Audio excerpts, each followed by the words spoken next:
Et bienvenue si vous nous rejoignez, le monde de l'hôpital public. Mobilisé aujourd'hui, je voulais qu'on commence l'émission par ça. On va parler après du refus d'obtempérer, mais je voulais qu'on commence l'émission avec l'état de l'hôpital public. 9 mouvements, et notamment la CGT Santé, appellent à faire grève pour avoir plus de moyens. Qu'est-ce qu'il faut faire? On en parle avec vous au 39-21 et avec Gerbert Rambaud, vice-président de Debout la France, et Monique Dabat, porte-parole de Lutte ouvrière. Déjà, ma question est toute simple à tous les deux.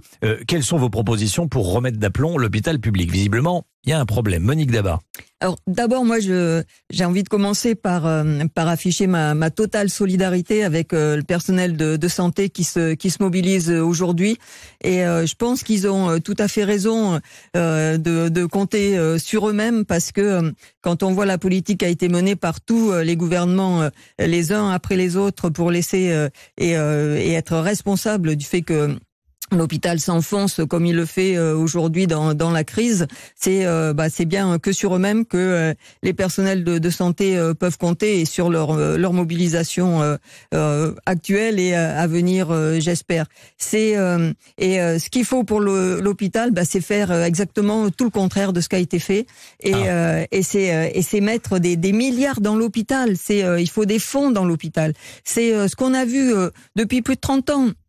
C'est les gouvernements se désengager des services publics et de l'hôpital, bien entendu, entre autres, et pour faire de l'hôpital pour le gérer comme une entreprise privée, en fait.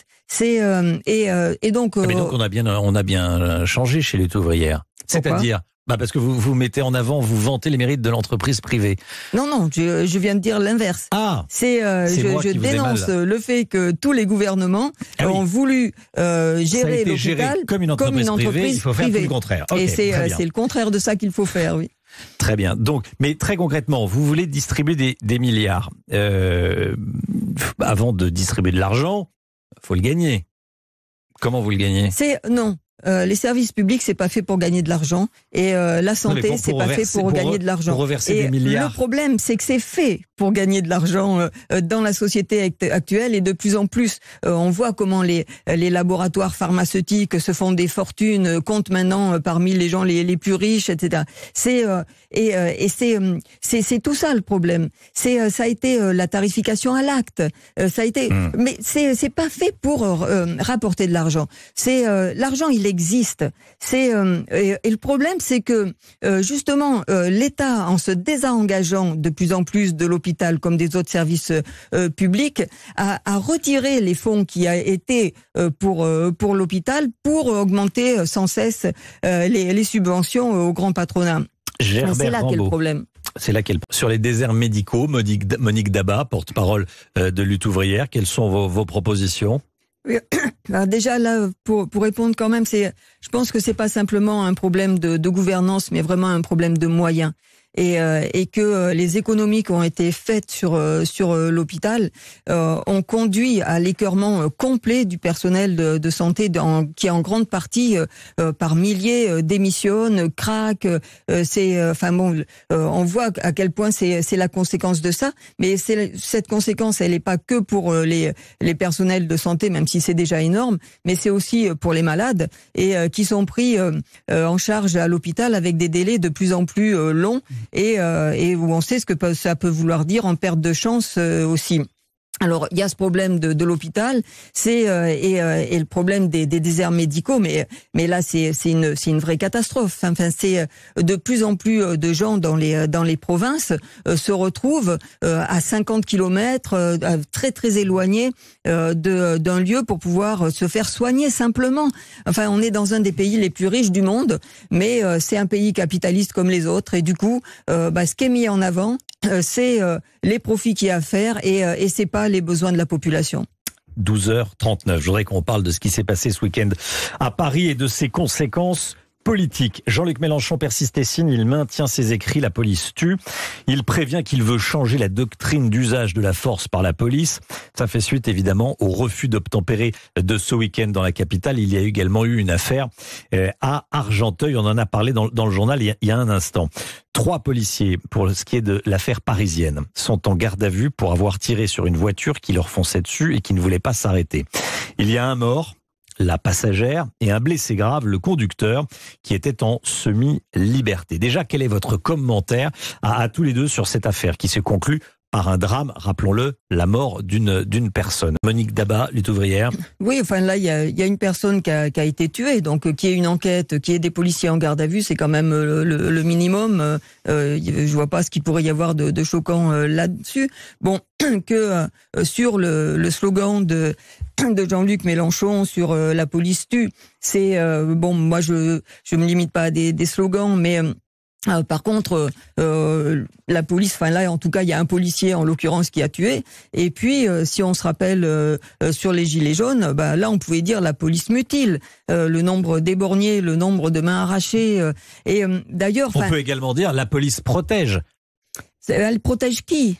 Quand une voiture fonce dans les rues de Paris avec des enfants, avec tout simplement des passants, c'est dangereux. Bah, là, elle se protège elle-même, en l'occurrence.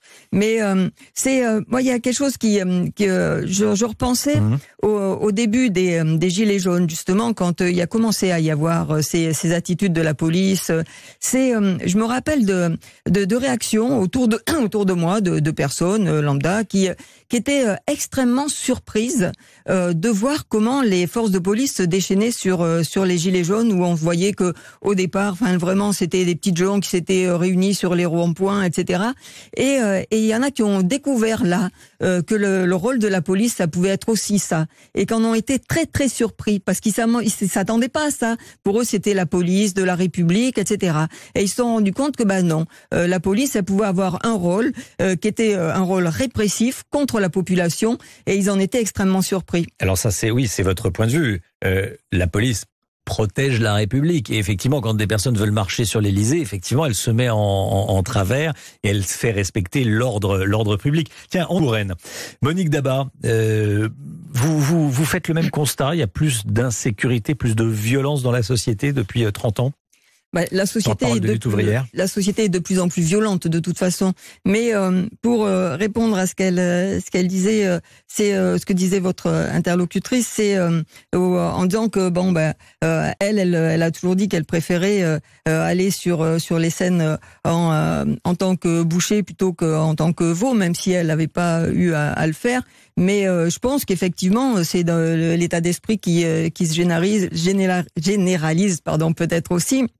Et notamment poussé par le préfet l'allemand qui va quand même vraiment dans ce sens-là, et qui avait dit à une manifestante un jour, mais que de toute façon on n'était pas dans le même camp. Et effectivement, vous faites allusion aux gilets jaunes, la période des gilets jaunes. Tout à fait. Et c'est vrai, on le sent. Il y a pas de confiance avec la police, et ça s'est aggravé depuis les gilets jaunes et ce que j'ai expliqué tout à l'heure. Mais aussi, on le voit là avec ce qui s'est passé au Stade de France. Enfin, c'est une honte absolue. Personne a réussi à défendre, à part Darmanin, la manière dont avait été traité le problème du Stade de France. Sur la finale, il y a eu une désorganisation et ensuite il y a eu 300 à 400 délinquants venus des alentours, et certains, il y en a que 6 qui ont été interpellés et beaucoup qui n'avaient pas de papier. Ça a d'abord été la faute des Anglais. Après, c'était la faute des quartiers pauvres autour. Après, et à aucun moment ça a été. Il y a bien quelqu'un qui vole. Il y a bien une responsabilité, non? C'est pas ça qui a déclenché tout le bazar de ce soir-là. Vous n'avez pas écouté les témoignages des supporters. Si, mais ça c'était à la fin. C'était oui. Non, mais il y a bien des hommes qui sont responsables. Quand il y a un vol, c'est pas la société. Faut quand même pas. C'est pas de la faute de la société. Faut laisser les choses telles qu'elles sont. Si. Le grand problème. Ça a été au début et pas à la fin. Merci à vous, Monique Dabat, porte-parole de Lutte ouvrière. Merci.